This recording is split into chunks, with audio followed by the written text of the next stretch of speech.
ओम शांति। 12/6/25 की वाणी है। मीठे बच्चे, तुम्हें अभी ज्ञान की दृष्टि मिली है, इसलिए तुम्हारा भटकना बंद हुआ। तुम शांति धाम, सुख धाम को याद करते हो। प्रश्न: देवताओं में कौन सी ताकत है और वह ताकत किस विशेषता के कारण है? उत्तर: देवताओं में सारे विश्व पर राज्य करने की ताकत है। वह ताकत विशेष एक मत की विशेषता के कारण है। वहाँ एक मत होने के कारण वजीर आदि रखने की दरकार नहीं। देवताओं ने संगम पर बाप से ऐसी श्रीमत ली हुई है जो 21 जन्म राज्य करते हैं। वहाँ एक राजा की एक दैवी फैमिली होती, दूसरी मत होती नहीं। गीत: नयनहीन को राह दिखाओ प्रभु, दर दर ठोकर खाए। ओम शांति। बच्चों को नयन मिले हैं, पहले नयन नहीं थे। कौन से नयन? ज्ञान के नयन नहीं थे, अज्ञान के नयन तो थे। बच्चे जानते हैं ज्ञान सागर एक ही बाप है और कोई में यह रूहानी ज्ञान है नहीं जिस ज्ञान से सद्गति हो, अर्थात शांति धाम, सुख धाम जाना हो। अभी तुम बच्चों को दृष्टि मिली है कैसे सुख धाम बदलकर फिर माया का राज्य व दुख धाम बनता है। पुकारने लगते हैं कि नयनहीन को राह बताओ। भक्ति मार्ग के यज्ञ, दान, पुण्य आदि से कोई राह नहीं मिलती है। शांति धाम, सुख धाम जाने की हर एक को अपना पाठ बजाना ही है। बाप कहते हैं मुझे भी पाठ मिला हुआ है। भक्ति मार्ग में पुकारते हैं मुक्ति, जीवन मुक्ति की राह बताओ। उसके लिए कितने यज्ञ, तप, दान, पुण्य आदि करते हैं, कितना भटकते हैं। शांति धाम, सुख धाम में भटकना होता ही नहीं, यह भी तुम जानते हो। वो तो सिर्फ शास्त्रों की पढ़ाई और जिस्मानी पढ़ाई को ही जानते हैं। इस रूहानी बाप को तो बिल्कुल जानते ही नहीं। रूहानी बाप ज्ञान तब आकर देते हैं जबकि सर्व की सद्गति होती है, पुरानी दुनिया बदलनी होती है, मनुष्य से देवता बनते हैं, फिर सारी सृष्टि पर एक ही राज्य होता है देवी देवताओं का, जिसको ही स्वर्ग कहते हैं। यह भी भारतवासी जानते हैं। आदि सनातन देवी देवता धर्म भारत में ही था, उस समय कोई और धर्म नहीं था। तुम बच्चों के लिए अभी है संगम युग, बाकी सब है कलयुग में। तुम पुरुषोत्तम संगम युग पर बैठे हो। जो जो बाप को याद करते हैं, बाप की श्रीमत पर चलते हैं, वह संगम युग पर है, बाकी कलयुग में है। अभी कोई सॉवरेंटी किंगडम तो है नहीं, अनेक मतों से राज्य चलता है। सतयुग में तो एक महाराजा की ही मत चलती है, वजीर नहीं होते, इतनी ताकत रहती है। फिर जब पतित बनते हैं तो वजीर आदि रखते हैं, क्योंकि वह ताकत नहीं रहती। अभी तो है ही प्रजा का राज्य। सतयुग में एक मत होने से ताकत रहती है। अभी तुम वह ताकत ले रहे हो। 21 जन्म इंडिपेंडेंट राज्य ही करते हो, अपनी ही दैवी फैमिली है। अभी यह है तुम्हारा ईश्वरी परिवार। बाप कहते हैं अपने को आत्मा समझ। बाप की याद में रहते हो तो तुम ईश्वरी परिवार के हो। अगर देह अभिमान में आकर भूल जाते हो तो आसुरी परिवार के हो। 1 सेकंड में ईश्वरी संप्रदाय के और फिर 1 सेकंड में आसुरी संप्रदाय के बन जाते हो। अपने को आत्मा समझ बाप को याद करना कितना सहज है, परंतु बच्चों को मुश्किल लगता है।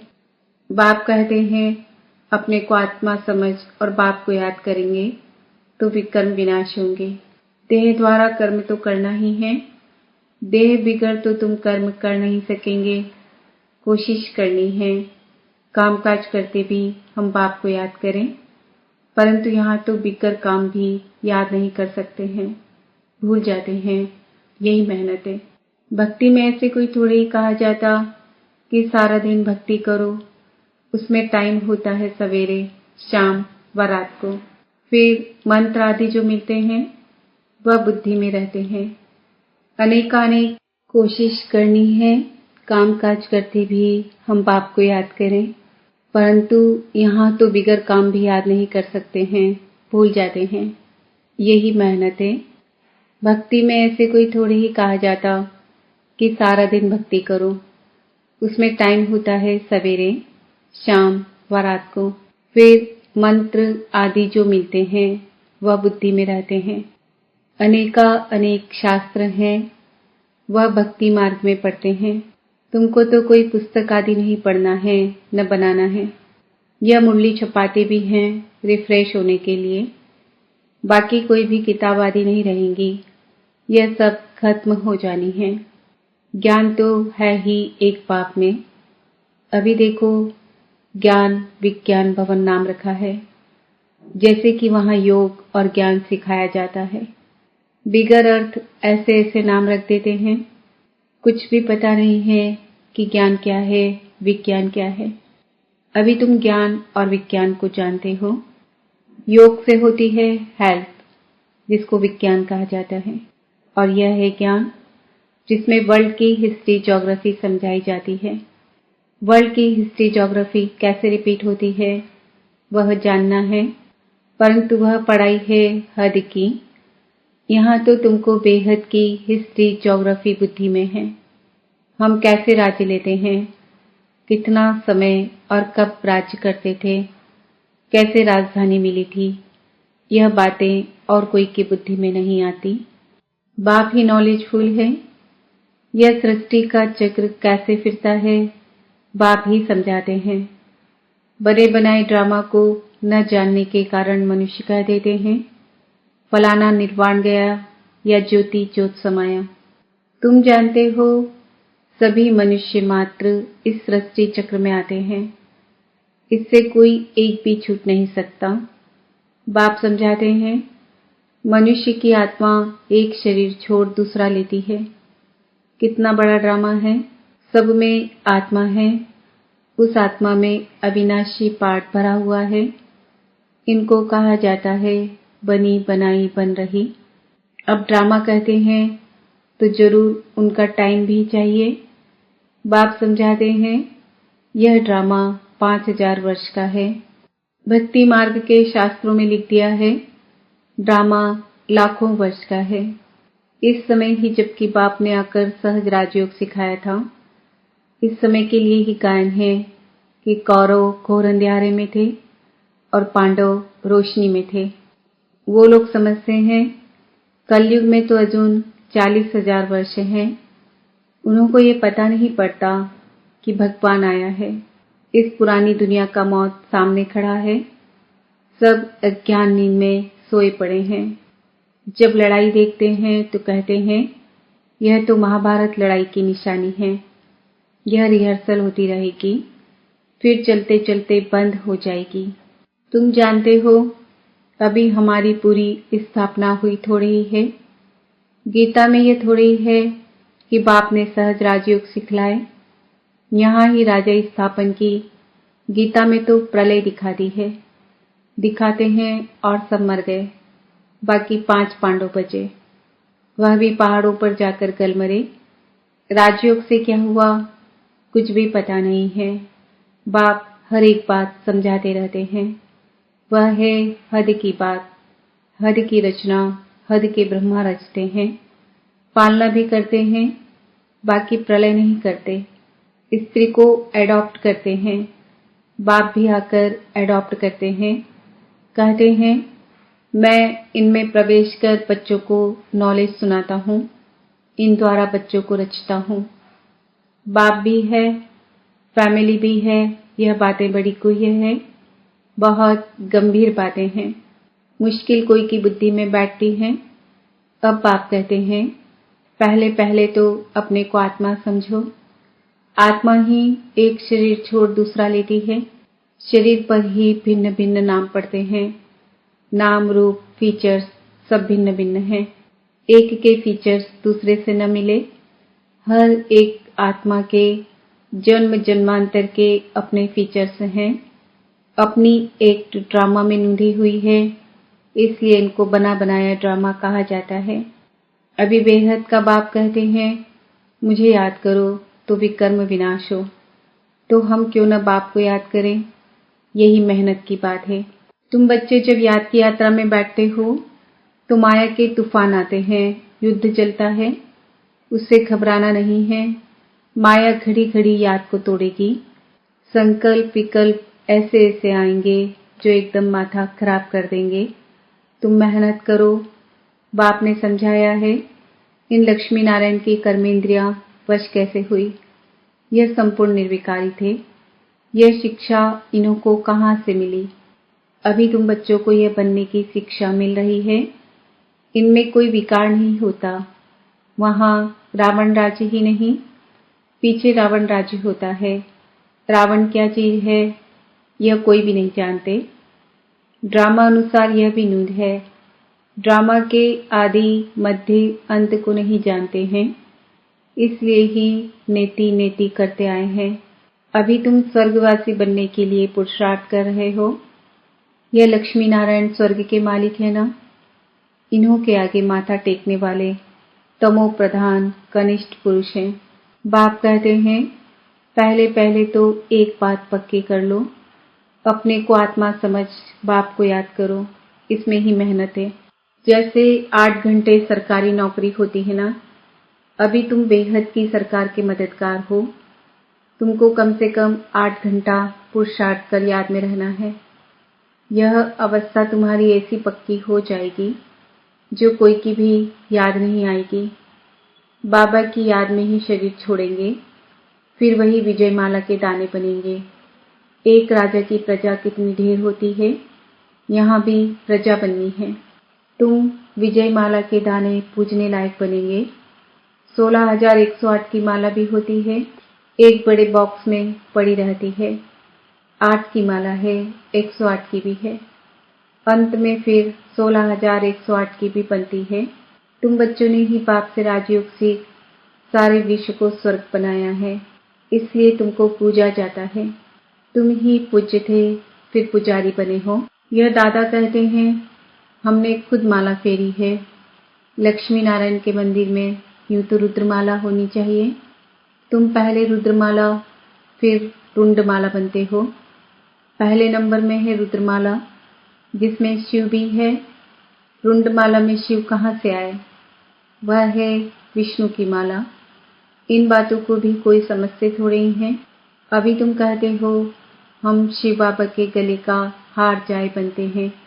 ब्राह्मणों की माला नहीं बन सकती है, ब्राह्मणों की माला होती नहीं। तुम जितना याद में रहते हो, फिर वहां भी नजदीक में ही आकर राज्य करेंगे। यह पढ़ाई और कोई जगह मिल न सके। तुम जानते हो, अभी हम इस पुराने शरीर को छोड़ स्वर्गवासी बनेंगे। सारा भारत स्वर्गवासी बनेगा। इन पर्टिकुलर भारत ही स्वर्ग था। 5,000 वर्ष की बात है, लाखों वर्ष की बात हो नहीं सकती। देवताओं को ही 5,000 वर्ष हुए, स्वर्ग को मनुष्य भूल गए हैं, तो ऐसे ही कह देते हैं, बाकी है कुछ नहीं। इतना पुराना संवत आदि है थोड़े ही, है ही सूर्यवंशी चंद्रवंशी, फिर और धर्म वाले आते हैं। पुरानी चीजें काम क्या आएंगी, कितना खरीद करते हैं। पुरानी चीज की बहुत वैल्यू करते हैं। सबसे वैल्यूबल है शिव बाबा। कितने शिवलिंग बनाते हैं। आत्मा इतनी छोटी बिंदी है, यह किसको भी समझ में नहीं आता। अति सूक्ष्म रूप है। पाप ही समझाते हैं, इतनी छोटी बिंदी में इतना पाठ मुंधा हुआ है। यह ड्रामा रिपीट होता रहता है। यह ज्ञान तुमको वहां नहीं रहेगा। यह प्रायः लोप हो जाता है, तो फिर कोई सहज राजयोग सिखा कैसे सकते। यह सब भक्ति मार्ग के लिए पैट बनाया है। अभी बच्चे जानते हैं, बाप द्वारा ब्राह्मण देवता क्षत्रिय 3 धर्म स्थापन हो रहे हैं भविष्य नई दुनिया के लिए। वह पढ़ाई जो तुम पढ़ते हो, वह है इस जन्म के लिए। इनकी प्रारब्ध तुमको नई दुनिया में मिलनी है। यह पढ़ाई होती है संगम युग पर। यह है पुरुषोत्तम संगम युग। मनुष्य से देवता तो जरूर संगम पर बने होंगे। बाप बच्चों को सब राज समझाते हैं। यह भी बाबा जानते हैं तुम सारा दिन इस याद में रह नहीं सकेंगे, इम्पॉसिबल है। इसलिए चार्ट रखो, देखो हम कहाँ तक याद में रह सकते हैं। देह का अभिमान होगा तो याद कैसे रह सकेगी। पापों का बोझा सिर पर बहुत है, इसलिए बाबा कहते हैं याद में रहो। त्रिमूर्ति का चित्र पॉकेट में डाल दो, परंतु तुम घड़ी घड़ी भूल जाते हो। अल्फ को याद करने से बे आदि सब याद आ जाता है। बैज तो सदा लगा रहे। लिटरेचर भी हो, कोई भी अच्छा आदमी हो तो उनको देना चाहिए। अच्छा आदमी कभी मुफ्त में लेंगे नहीं। बोले इसका क्या पैसा है।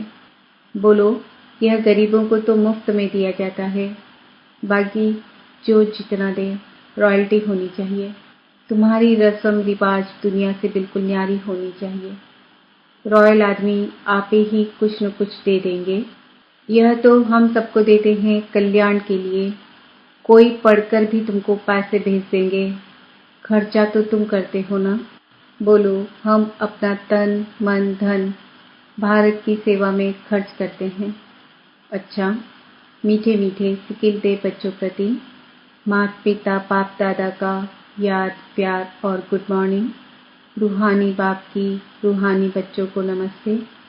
हम रूहानी बच्चों की रूहानी माता पिता बाप दादा को याद प्यार गुड मॉर्निंग नमस्ते ओम शांति। धारणा के लिए मुख्य सार, इस बेहद की सरकार को मदद करने के लिए कम से कम 8 घंटा याद में रहने का पुरुषार्थ करना है। याद में जो माया विघ्न डालती है उससे घबराना नहीं है। इस पुरुषोत्तम संगम युग पर ईश्वरी संप्रदाय का बन ईश्वर की मत पर चलना है। कर्म करते भी एक बाप की याद में रहने का अभ्यास करना है। वरदान, अंतर्मुक्ता की गुफा में रहने वाले देह से न्यारे देही भव।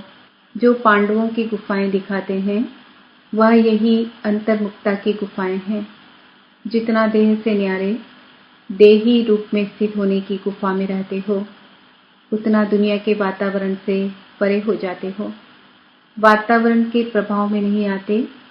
जैसे गुफा के अंदर रहने से बाहर के वातावरण से परे हो जाते हैं, ऐसे यह अंतर्मुक्ता की गुफा भी सबसे न्यारा और बाप का प्यारा बना देती है।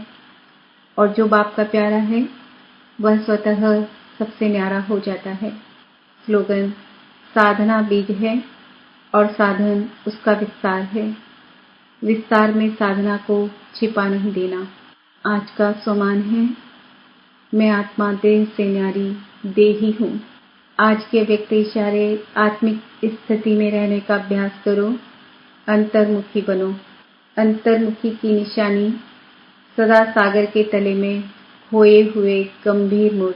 चेहरे द्वारा आत्मिक स्थिति के चिन्ह दिखाई देंगे। एक और मनन चिंतन करने वाला चेहरा और फिर रमणीक अर्थात मुस्कुराता हुआ चेहरा। दोनों ही लक्षण सूरत से प्रत्यक्ष होंगे। अंतर्मुखी सदा हर्षित मुख दिखाई देंगे, क्योंकि माया का सामना करना समाप्त हो जाएगा।